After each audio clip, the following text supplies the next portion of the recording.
Well, I try to keep things simple. As I get older, I realize that you need to be able to simplify things to have clarity in order to make progress. So when it comes to making progress in life, one element of progress is financial, money. And I want to share with you 3 simple, clear things that will cause you to lose money and lose progress, and that will hurt your enthusiasm, possibly hurt your mental health, definitely hurt your financial health. So let's start right into it. The number one thing that will cause you to lose progress and lose money is taking too much risk, trying to make money with your money. Single stocks, cryptocurrency, starting your own business.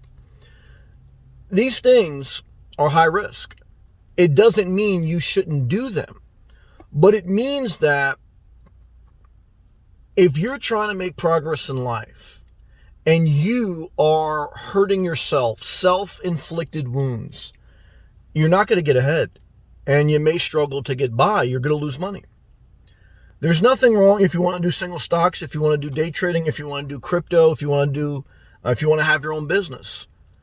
There's nothing wrong with that. Sometimes that's very rewarding financially, emotionally, but most times statistically, it's a failure. Most people statistically who trade single stocks or day trade or start their own business, statistically, most people fail. You could be an exception.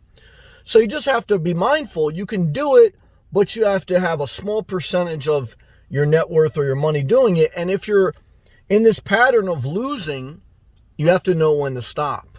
Because if not, you're every day, even if you have the money to lose, every day you're emotionally going to hurt, you're mentally going to hurt, and even if you're living your best life, you're not enjoying the day. You're self-inflicted wounds. And we want to try to live our best life. And one, again, element of that is financial.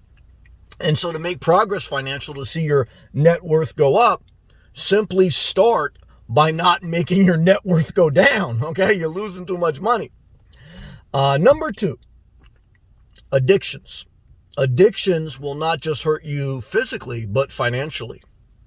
Whether you have a drug addiction, cigarette addiction, alcohol addiction, sex addiction. Many people are addicted to prostitution.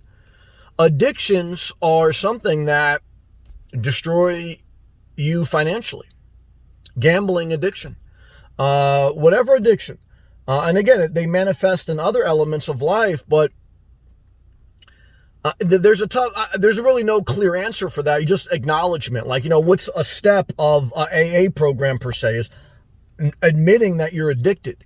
Now, I don't believe in some of the philosophy like admitting that you're powerless to do anything about it. That's my opinion. I don't agree with that, but you have to at least know you have a problem. Okay, a drug problem, a gambling problem, a sex problem, and you got to try to work on it. Get into a support group, do self-help, do self-care, manage your time. Addictions will destroy your financial progress and your life progress. Because what you find out in life, is money, emotions, health, they're all kind of tied together because it's part of you taking care of yourself well and then having an abundant life, emotionally, financially, etc., right? And again, certainly certain people are blessed more than others and there's exceptions, but for the average person, we could probably make the average wage. So then we have to figure out how do we live an above average life, and what it is you got to avoid trying to make money with your money and avoid addictions. And then number 3 thing that you want to do to avoid money failure is not being conscious of your budget, and specifically probably around food. Now, I think that food is the number one line item cost in most people's budget that they can cut. However, I think there's a saying, to eat like a king is to live a good life. And, I enjoy Starbucks. I probably spend $20 a day. You may enjoy a Whole Foods or whatever, and I think you should. I think if it's in your budget and if it's below your means, enjoy good food. I mean, that's the whole purpose of making money, to live like a king, to live abundant. So don't deprive yourself of food just to save a penny. But you got to have a budget. You got to know what you're spending. What are you spending a month in food? $2,000 a month? $200 a month? You know, I had a guy one time tell me he spends $2 a day in food. You know, you basically be eating crap. But even if you're eating out of a can, that's not the way to live unless you were surviving. Okay? You know, I saw one guy eating like an army pack. I ate one. Oh, what do? You're surviving? Nah. So,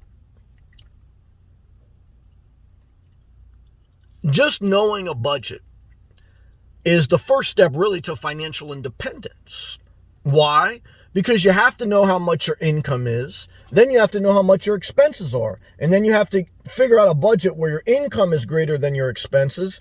And the surplus gap is extra money each month that you can either save, pay down debt, invest, or whatever. Okay, or buy something, whatever. But many people, including me in my younger years, did not really know what my monthly budget was. I kind of knew what I made, obviously. You know what you get your direct deposit is. But a lot of people don't know how much they really spend on food. You know, some people say like, oh, $1,200 a month to live in your car, that's a lot. Guys, that's nothing. I mean, you know, whatever. It's like, you know, $5, $10 a day for if you figure out your insurances that you pay on your own, $25 a day in food and drink, and another $10 a day in gas. I mean, right there, that's $40 pretty much a day. $40 a day times 30. There's 30 days in a month. That's $1,200 right there. And that doesn't include a repair, doesn't include eye contact solution, doesn't include soap, lotion, detergent, whatever. So I think most people are oblivious to how much they actually spend. They are under a delusion that, oh, you know, I could save, you know, if I don't pay rent, I could save $1,000 a month. They're delusional because they don't even know their budget now. And I didn't know it either. So it's not mocking, but you got to know your budget. If you don't know your budget, that's the third way you fail, because you don't know if you're spending $2,000 a month in food or $2. And chances are you're probably spending somewhere in the middle. The average person is probably spending $1,000 a month in food. Certainly there's people who don't, okay? But, you know, then if you don't, where does all your extra money go? Where does all your extra money go? Do you even have extra money? See, most people don't know that. I guarantee most people say, I don't spend that much in food. All right, well, how much do you spend? How much do you have left over after each month? And then you can calculate how much you save per month or how much you owe per month. See, most people can't do that. Most people can't tell you that at the end of each month, unless there's an emergency, I have an extra $1,000 in my account.